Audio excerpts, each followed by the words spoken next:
Good morning and welcome to this proceeding before the Public Service Commission of South Carolina. We are here today in docket number 2020-204-T. It's an application for a household goods mover certificate. We'll call this hearing to order, and our first order of business will be to take a roll call of commissioners. District 1. Commissioner Williams is participating virtually. District 3. Caston present in the hearing room. District 4. Commissioner Irvin participating virtually. District 5. Commissioner Thomas participating virtually. I believe our Chairman Williams from District 6 is on sick leave this morning. Oh, I'm sorry. Oh, no, I'm here. There you are. Good morning, Mr. I Chairman. didn't have my good morning to everyone. I didn't have my camera on. I'm sorry. I was sitting here paying attention. I'm wondering why I didn't see myself. But good morning. District 6 is present virtually. Thank you. District 7. Present in the hearing room. Thank you. And I am Vice Chairman Belser, present in the hearing room, and I represent District 2. I will now ask our staff attorney, Ms. Dukes, to read the docket of this proceeding. Thank you, Madam Vice Chair, and good morning. This proceeding before the Public Service Commission in docket number 2020-204-T concerns the application of Rudy Moving Crew, LLC for a Class E household goods certificate. This hearing is scheduled for today, Wednesday, February 3rd, 2021 at 10 a.m. We are holding this hearing virtually due to the COVID-19 pandemic. There has been no objection and no intervention. Madam Vice Chair and other commissioners, the docket is in order. Thank you, Ms. Dukes. We'll take appearances from parties at this time. Who's representing Rudy Moving Crew, LLC? Madam Chairman, I'm Charlie Terraney. I'm here for Rudy Roo. Good morning, Mr. Torini, and welcome. And who is here for the Office of Regulatory Staff? Good morning, Vice Chair Belzer, Chairman Williams, members of the Commission, Alex Knowles on behalf of ORS. Good morning, Mr. Knowles, and welcome. Are there any preliminary matters which we need to address before we begin with testimony? Yes, ma'am, Madam Chairman. As a preliminary matter, I'd like to move to introduce into evidence the application in this docket filed by Rudy Roo.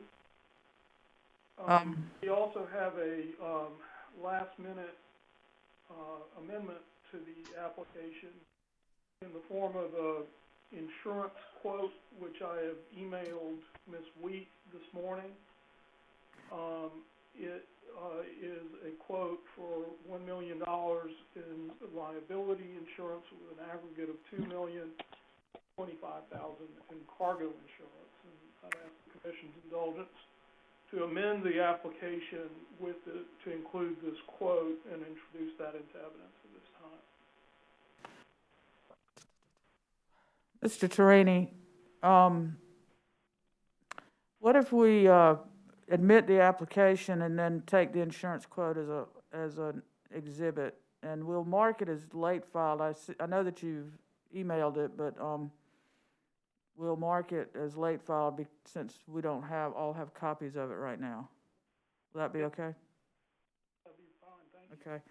The application will be marked for identification as hearing exhibit number 1 and entered into the record of this case. The insurance quote will be marked for identification as hearing exhibit number 2 and entered into the record. I don't know that we needed a determination of late filed as long as we'll have it, but that'll be hearing exhibit number 2. I'd like to move into evidence the affidavit of Benjamin McCarter, the Shipper witness. All right. Or declaration, I should say. I apologize, Mr. Knowles. Any objection to any of these exhibits thus far? No, ma'am, no objection. Okay. The shipper witness declaration will be marked for identification as hearing exhibit number 3 and entered into the record of the case. And Mr. The other Torini, matter- Mr. Torini, can you speak up a little bit or move closer to the microphone? Our technical folks indicate that they're having a little difficulty hearing you. Okay, I'll do my best. Thank you, sir. Is that better? Yes, sir. The other matter we have filed in this docket is a motion for the waiver of Regulation 103-198, requesting permission for Rudy Rue to offer binding estimates. I would suggest that if there's any discussion of that motion, it might be better held until after Mr. Rudolph testifies and explains what he wants to do with those estimates, but we're at the pleasure of the commission. We can do it, we can handle it that way, Mr. Torini. I know that we saw that in the pre-file testimony, and it may be a matter, some of the commissioners may have questions. It may be a matter that comes up and, in discussion at a later time. But, if you have anything you want to add to that, we can do that after Mr. Rudolph talks, after he gives his testimony.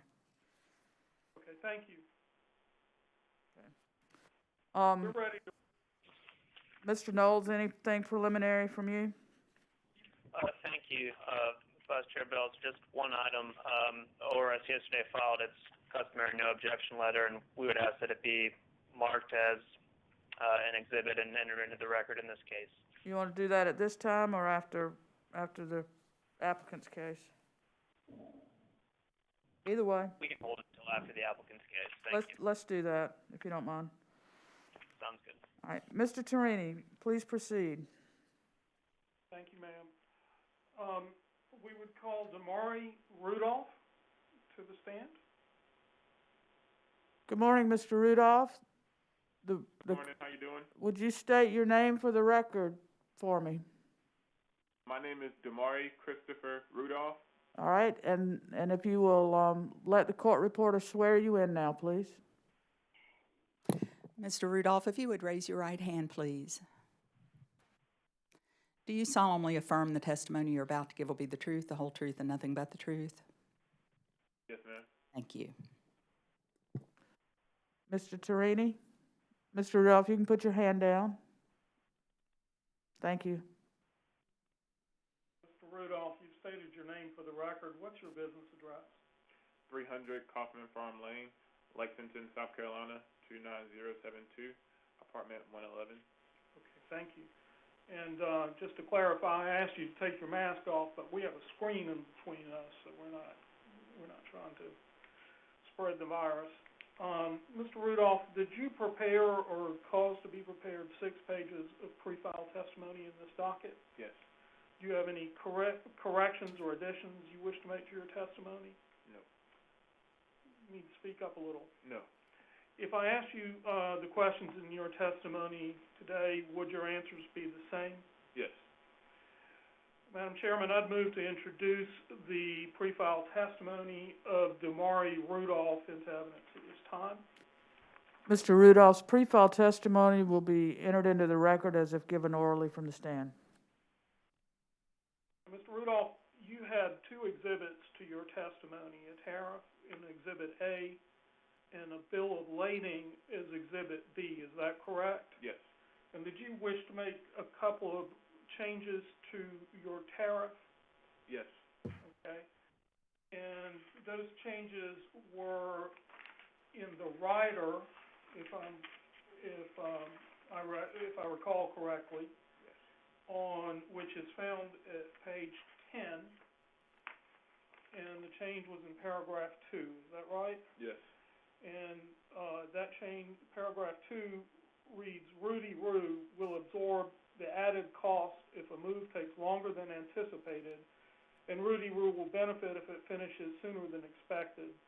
The binding estimate option will be provided on Rudy Rue's bill of lading form. Did you want to change provided to recorded? I did. Thank you. And did you want to make essentially the same change to paragraph 2 of the back of your bill of lading, of your binding estimate form? I did. Okay, thank you. And we'll submit a conformed copy to the chair, to the commission after this hearing. Madam Chairman, I'd move Exhibits A and B of Ms. Rudolph's testimony into evidence at this time. The pre-filed exhibits A and B attached to Mr. Rudolph's testimony will be marked for identification as hearing exhibit number 4, and those exhibits, as amended, will be entered into the record of this case. Thank you. Thank you, ma'am. Ms. Rudolph, where are you from? I am from Hampton, Virginia. Uh-huh. How'd you find your way down here? My parents, they moved down here in middle school, and I've been here since. Where'd you go to middle school and high school? I went to White Knoll Middle School, and White Knoll High School is where I graduated from. Okay. And after middle school, did you go to college at all? I did. Where'd you I go? attended Mars Hill College, formerly at the time. It's now Mars Hill University. I attended there for a year and a half, and then ended up doing a little bit more college at Midlands Tech. Okay. And let's talk a little bit about your work experience. Where do you work now? I'm currently a branch manager, Phase 2, completing that phase for Landmark Financial Services. I've been there since July of 2019. And what is Landmark Financial Services? We are a financial institution, so we're like the second tier from a bank. We do lending as far as auto loans, personal loans, side loans, HVAC, really all loans except for home loans. So with that, I have management level experience, just approving loans, underwriting loans, trying to make a better way for people, help people out. Do you supervise employees in that capacity? Yes, it is 2 employees in the branch, yes. Okay. That's And before Landmark, where did you work? I used to work for UPS. I worked there for 6 years, 3 years at supervision level, 3 years of loading level. Okay, so at UPS, that was in Columbia? Yes, at the Columbia Air Hub. And so you did 3 years of loading and unloading at UPS? Yes, sir. Okay. And then what did you do as a supervisor? I managed E-Reg, so I was 13 employees, 4 drivers, 9 loaders, and basically they just loaded the heavy materials. The drivers had to transport it throughout the air hub, Okay. loading trucks and planes. And why did you leave UPS? Just felt like I was stagnant. There wasn't really much opportunity after getting to the part-time supervisor level. Mm-hmm. It was either if driving or management. I might end up taking a management route, and so I just wanted a better future. I felt like I was stagnant there. Wasn't too much more growth from there. Okay, I understand. And you organized Rudy Roo's Moving Crew LLC, is that correct? Yes, sir. When did you do that? Do you remember? June 2019 is when that originated. Okay. And when you why do you want to go into moving business? I want to work for myself. I love to make money. My goal is to make sure I can take care of myself and my family, while also helping others take care of themselves and their families, and just helping get the economy back, stimulating for providing jobs and helping customers. Well, speaking of providing jobs, will Rudy Roo have employees? Yes. How many? Eventually, numerous amounts of employees. Well, I mean, assume the commission gives you a certificate. Yes, sir. Let's say next month. How many employees will you have when you start? It'll be 2 part-time and 2 full-time employees. Okay. Is that including yourself, or I would make 5. you would make 5? Yes. Okay, so you've got some plans. Yes. And do these employees have experience in the moving business? Yes. Just household moves, previous self moves. Okay. Also, some experience with UPS. Okay. So just with the safety reasons and loading procedures and things like that. Did you receive training at UPS and Yes. loading and unloading and that kind of thing? Yes, numerous amounts of just loading techniques as far as lifting and unloading and loading. So, absolutely, yes, sir. Okay. And have you done some packing and unpacking work Yes. yourself? Yes. Okay. When you do hire employees, how are you gonna go about finding your employees? I mean, you found some already. Yes. So they will go through training videos, and after watching those training videos, they will have some hands-on training again, just as far as learning and exactly just figuring out the ways of Rudy Roos, to make sure that they're doing the proper lifting techniques, to make sure they're preventing injuries, and loading, to make sure things are secure and unloaded. Good. And, do you have plans to buy a truck? Yes. Yes. What kind of truck are you gonna buy? First off, a 26-foot, then followed by a 15 or 16-foot. Okay. And, you've been shopping for those Yes. already? Yes. And as far as insurance, we provided the commission a quote this morning for insurance. And, so are you gonna, it was for cargo insurance and, $25,000, is Yes. that correct? Yes, sir. And liability insurance in the amount of $1 million, Yes, sir. $2 million aggregate? Yes, sir. Is that your plan? Yes, sir. Okay.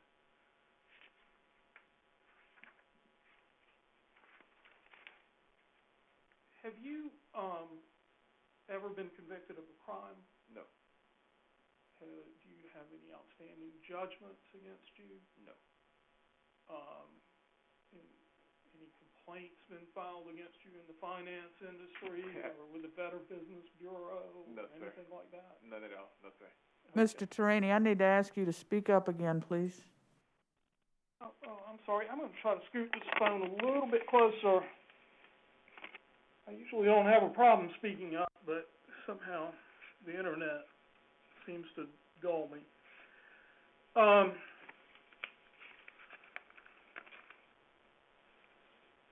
What's a 5-year plan for your business? A 5-year plan for the company is to definitely be running all through South Carolina, have at least a couple of trucks with a headquarters, and then eventually go ahead and branch off into some neighboring states, with just getting more employees, and getting licensed in other states, and potentially just going all over. Okay. Yes, sir. That's a 5-year plan, yes, sir. Do you already have a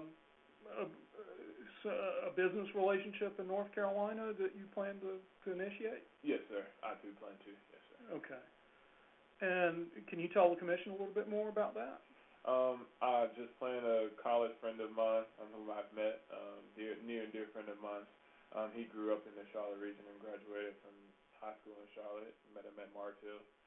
He's working in the car industry. He's been in there for over 5 years. And I'm looking to bring him on, and we get it taken care of in the North Carolina region as far as all the necessary measures. Okay. But yes, sir. All right. How are you going to advertise your business? Radio, billboards, social media, in foot or on foot, just going into different establishments, greeting with gifts and things like that.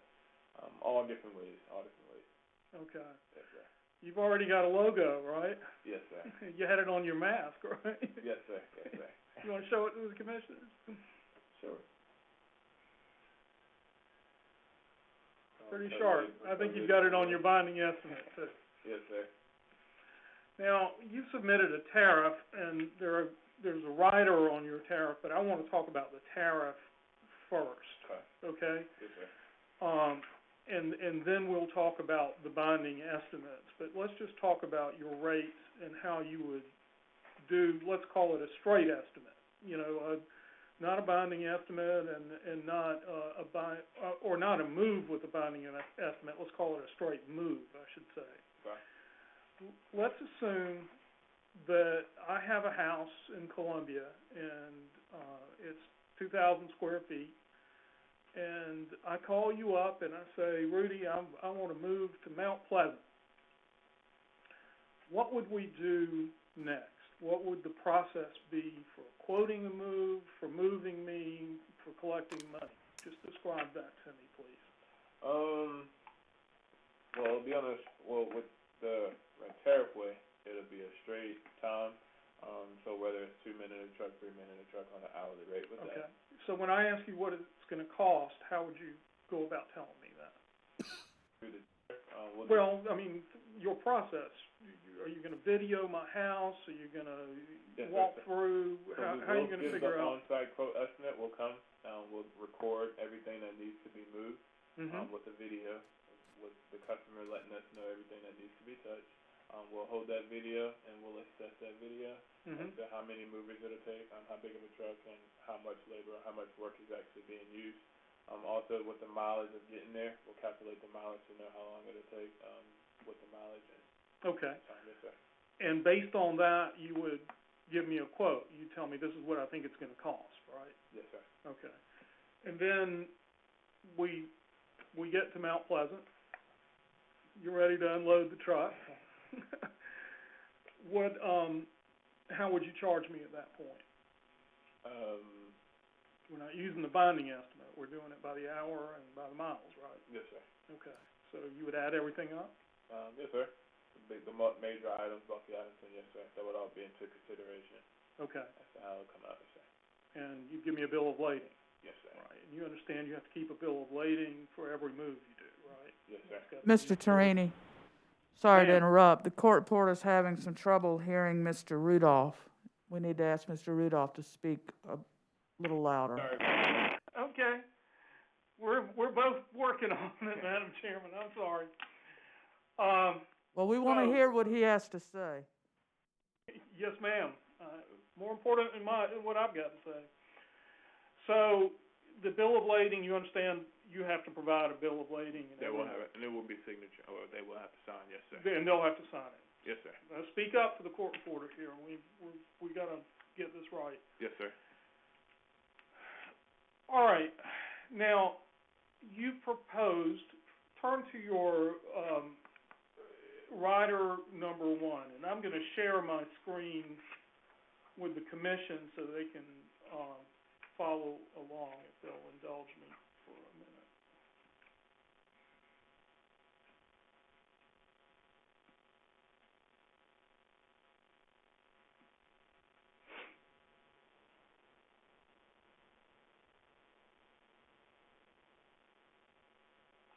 Now, as part of your rider, you're asking permission to give people a binding estimate.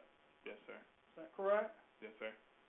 And we're looking at this binding estimate form that you have designed. And tell me why you want to give a binding estimate. We just feel that would be the respectful way, the transparent way. Seeing everything for what it's worth, letting them know exactly what it'll charge, not having to worry about the guys trying to add or just go slow to try and make sure they get it by the time, or how just for the hourly rate. And we just feel that would be the best way. If we go somewhere and we let you know exactly what that price will be, no matter how long it takes, no matter how many guys it takes, it'll definitely get taken care of in that manner. Just the transparency with that way, as far as just any hidden fees or anything like that can come from the other way. Okay. And so you talked about what would happen if, how the binding estimate works if it takes longer. What if it takes less than you thought it was going to take? You get the benefit? Yes, sir. We will reap the benefit. If it takes longer, we will eat that, but we'll make sure the job is handled and taken care of and the customer is satisfied. When you hired a lawyer, did you get a binding estimate? I did.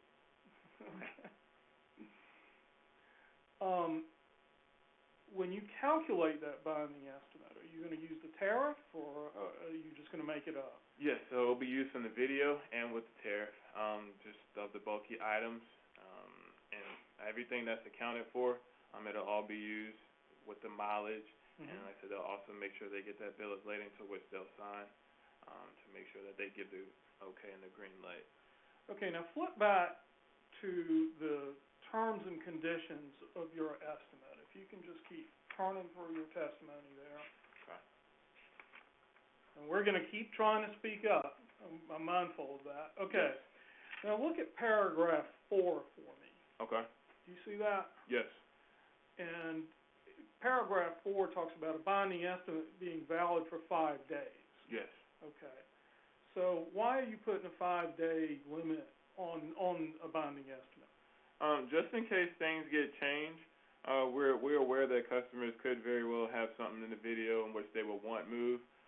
They end up finding someone who end up taking it off their hands or something like that. So if it's subject to change, we have that change in it within that 5 days, to where we could give an updated one. Okay, so if I call you 10 days before a move, are you going to check back in with me 5 days before the move to, Yes. to confirm the estimate? Yes. Okay. Now, what if you show up at somebody's house, you've given them a binding estimate, let's say you gave me that binding estimate to go to Mount Pleasant, Okay. and you said it was going to cost $5,000. Okay. And you show up and sitting in my living room for the first time, you see 2 gun safes. What do we do now? Well, we'll have that video to show, and they would have proof to show on the disclaimer. It will show if there's anything separate that wasn't shown in the video or allegedly seen, that the price could subject to change. They will have signed that estimate saying that they're aware, and we will have that proof of that same video that we'll keep on file for the customer to have. And if we look at your binding estimate form, that's what paragraph 5 says, right? Yes. And will you keep copies of the binding estimates on file for Yes, the, sir. for the Absolutely. ORS to inspect? Yes, sir. Up to 5 years, absolutely. Okay. And do you understand that by including the binding estimate in your tariff, you're subjecting your estimate to commission regulation? Yes. So you can be held accountable under a complaint process. Say yes for the record. Yes, I Or am. no, whatever your answer is. Yes? Yes, sir. I'm aware. Are you okay with that? Yes, sir. Do you understand that estimates have not ordinarily been regulated by the commission, only the cost of moves? Yes, I am. Okay.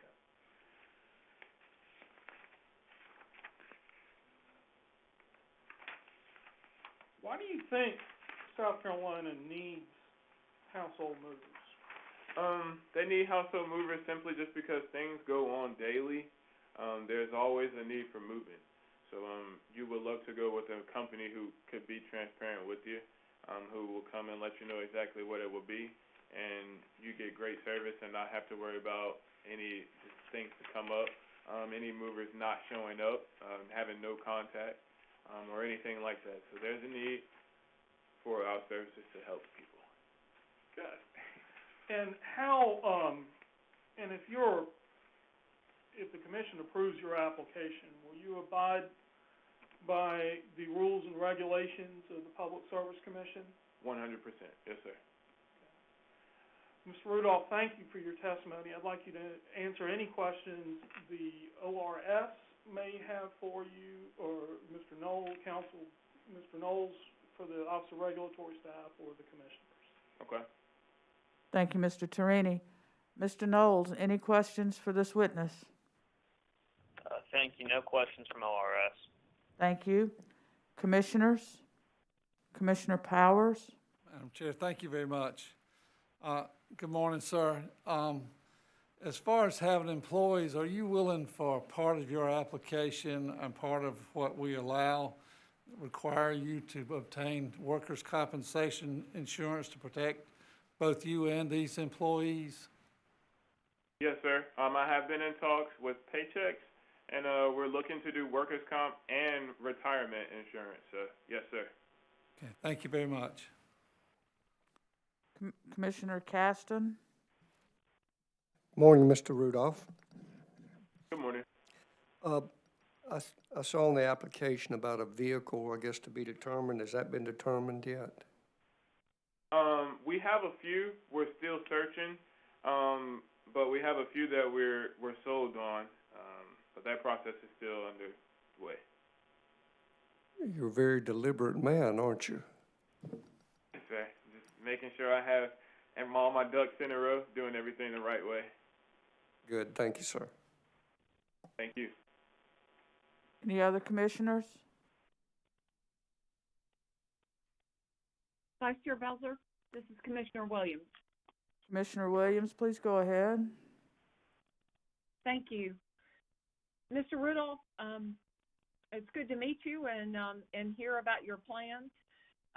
One minor thing is, do you plan on adding a bill of lading number to your bill of lading? Yes, ma'am. So every customer will have a different bill of lading number that will be on file and recorded. That will be held for 5 years. Yes, ma'am. Okay. Thank you. I find your binding estimate really intriguing and something that I personally would find interesting. What would happen if you find yourself in a circumstance that is just overwhelmingly the wrong number and to your client's loss? Let's say, what if you created an estimate or a binding estimate for the move, and the cost of the move was more than 10% less than your estimate. In other words, you reap the benefit of more than 10% of that estimate. Have you given any is that even likely to happen? What would you treat that any differently than what you've shared with us? I mean, once that estimate and quote is given, is normally to be accurate. I understand, like you said, if it could for whatever reason just be a way off ballpark.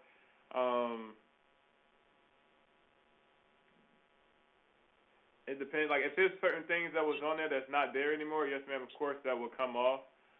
Being that would take off of the time and things. So yes, ma'am. To a certain extent, we would. Okay. Thank you. Vice Chair Belson. Any other commissioners? Commissioner Caston. Mr. Rudolph. Good morning. Commissioner Williams' question made me think of something a little different too. If you found from your estimate that you were 20% off on the negative side, how would that affect you? What would you do? We would take that loss and just have to be better moving forward. So with your proposed method, it's a risk-reward type thing. You're taking a risk, and if I'm hearing you, if you're able to do it at less cost, then you benefit. If you do it at more cost, then you eat that, correct? Yes, sir. 100%. Personally, I'd kind of like to know how much you're going to charge me too, so I don't have a problem with that. Thank you. Yes, sir. Yes, sir. Any other commissioners?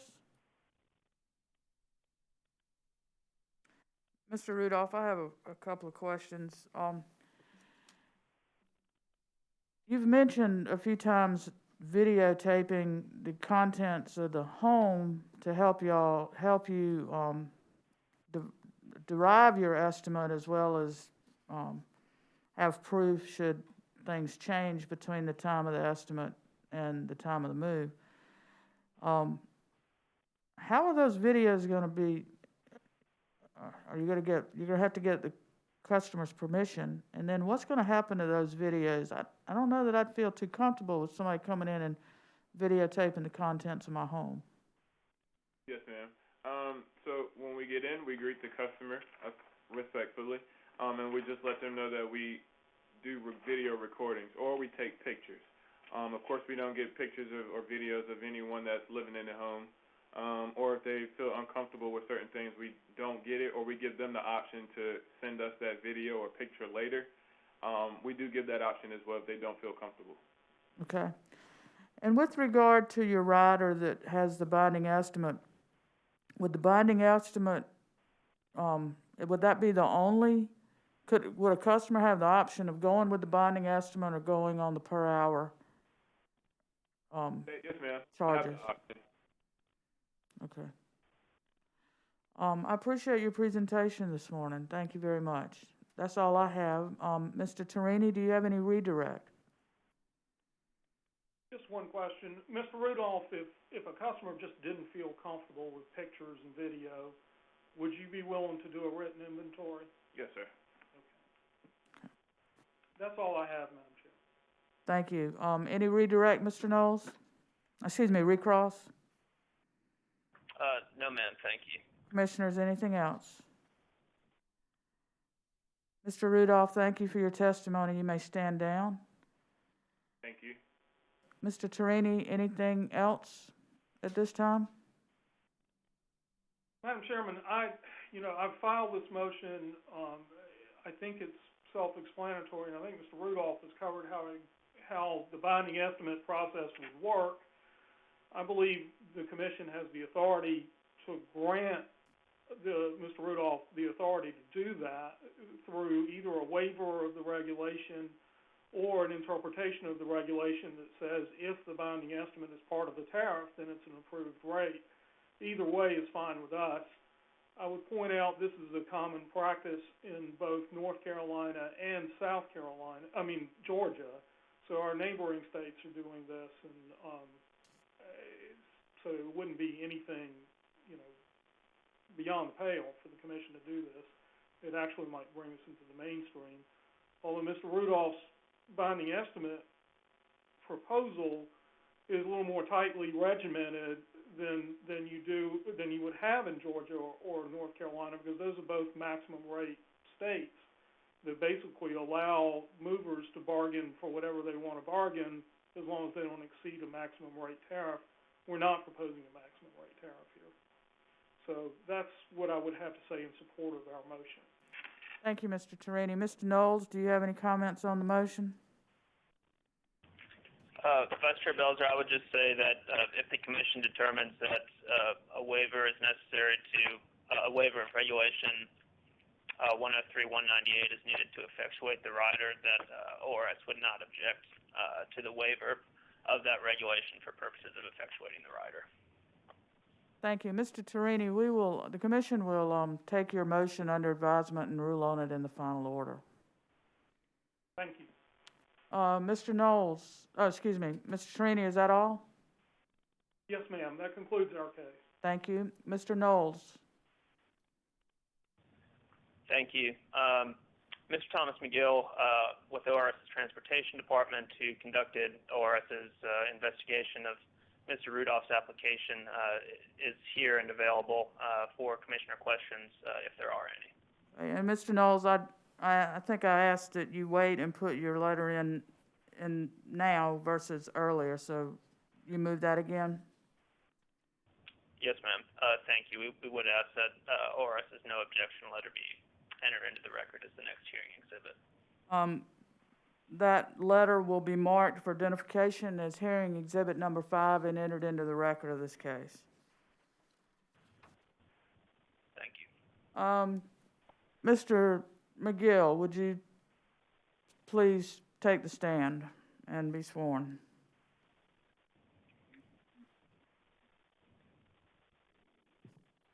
And we lost, oh, there he is.